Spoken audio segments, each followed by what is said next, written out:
Tell us about your testimony. How did you come to know the Lord? Was there a seed planted? Was there an incident in your life that sort of changed your life and said, "Wait a minute, God cares about me"? You know what happened? Well, I grew up in a Christian household. My dad was a pastor, and he was an evangelist for 25 years, and did all that. And I used to go up and do missionary work with him with the Apaches, in Arizona. My grandfather was a pastor for 75 years, so. So I grew up in a Christian home, and my wife's father is a Baptist pastor.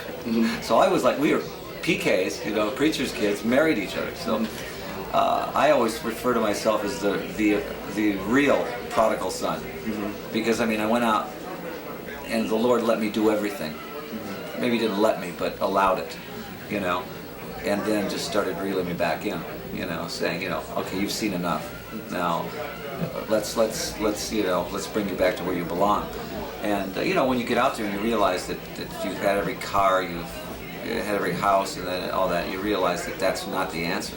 That there's a great big nothing out there at the end of that. So the materialism doesn't mean anything, and a lot of people say that there's a big God-shaped hole in your heart, and when that's filled, then you really are satisfied. And I think that's where I'm at right now. I'm very young in the faith, even though I grew up in it. So I do a lot of study, a lot of Bible study, things like that. But I think people have the wrong concept of Christians. I think they think Christians sit around all the time just, we like to rock and roll. I think that you just keep a better watch on your Christian life. When did God start to reel you back in?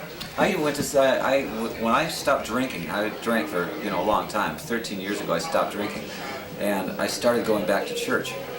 I was throwing up blood every morning. I was really a bad alcoholic, and I never was a cruel or mean alcoholic, but I was definitely self-destructive. And when I stopped drinking, I started going back to church with my wife. And there was this pastor in Phoenix that was just hellfire. And there'd be 6,000 people there, and he was talking to me every Sunday. Of course he wasn't, but he was. Just nailing me. Every weekend I was exhausted. I'd come out of there and I'd go, I don't want to go back. Okay, it was like torture, but I always came back. And I finally realized I had to go one side or the other. I had to make a decision, one side or the other, because I was so convicted. The Lord really convicted me and said, look, it's time for you to make a decision here. So I said, okay. And I joined a church called Camelback Bible over there. And that's where I go now. And it's really good teaching church. Just a good, strong Bible teaching church. But still a rock and roller, going out on tour again. I watch, I certainly don't do it in the same spirit that I used to do it in, and I watch the songs lyrically about what I'm singing about, because a lot of the songs that I used to do, were way over the line. But I think a lot of my hits were fine, or socially, they were socially blistering songs, but society needs to be blistered. How has your life, when God reeled you back in, how did he change your life? What sort of the characteristics, maybe, before and after, I used to do this? When before, you always are self. You're always self-centered, everything is for you. It's yourself is God. And we make lousy gods. Humans make really lousy gods, I think. So we've got to let God be God, and us be, what we are, And so I think that's what really changes, is your focus on who you're serving.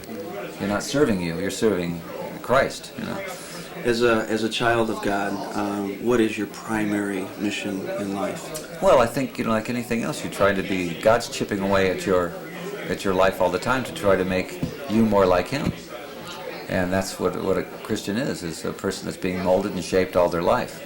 And so that's what you have to be aware of all the time, during study, during worship, during everything. Going to a baseball game reflects your Christian life.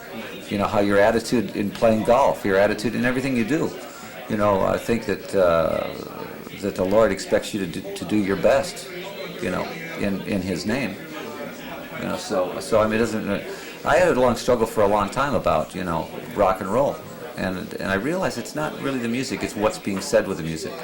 And so I think that you have to be very careful of what you're writing and what you're representing. There's a lot of people who may see this interview, a lot of people who may have been big fans of yours 20, 25 years ago who are still living in the world. They don't know Christ. What could you say to them? Well, they're going to eventually know Christ. And I hope it's not too late. Because if you're at the wrong end, at the wrong time, I think, that's going to be tragic, Like maybe talk to maybe somebody struggling with alcohol or drugs and pornography, that sort of thing. Well, sure. I mean, that's what is the world made up of? It's made up of that. The world doesn't belong to us. The world belongs to Satan. So we're living in that world, and we're bombarded with that every day. So how do we react to that? Well, if you don't have Christ in your life, then you're a victim to it. So I think what we have to do is just be very, very careful about, how we react to the world.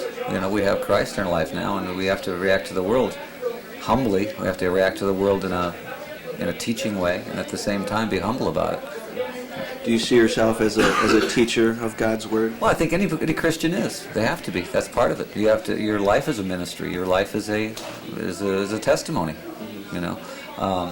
And so you're probably under the microscope more, because when you say you're a Christian, people are going to look at you and they expect, if you make a mistake, well, he can't be a Christian. Well, yeah, we all make mistakes. I'm going to make tons of mistakes. The Bible calls them sins. And I'll make tons of. I'll commit lots of sin, but at least I have somebody to forgive me. But I mean, just because you're Christian doesn't mean you become lily white. It's just makes your life a little more, in some ways, a little harder, because you've got something that's the truth. That's great. Alice, thanks very much, man. I Thank you. appreciate it. Sure. All right. Oh, what's this award you got here? I don't know. Oh, you want to? No, that's all right. This is just it's a mirror, actually. I can see myself. That's a life. I'm always wary of Lifetime Achievement Awards. It kind of indicates that your life is over, doesn't it? It's like, remember when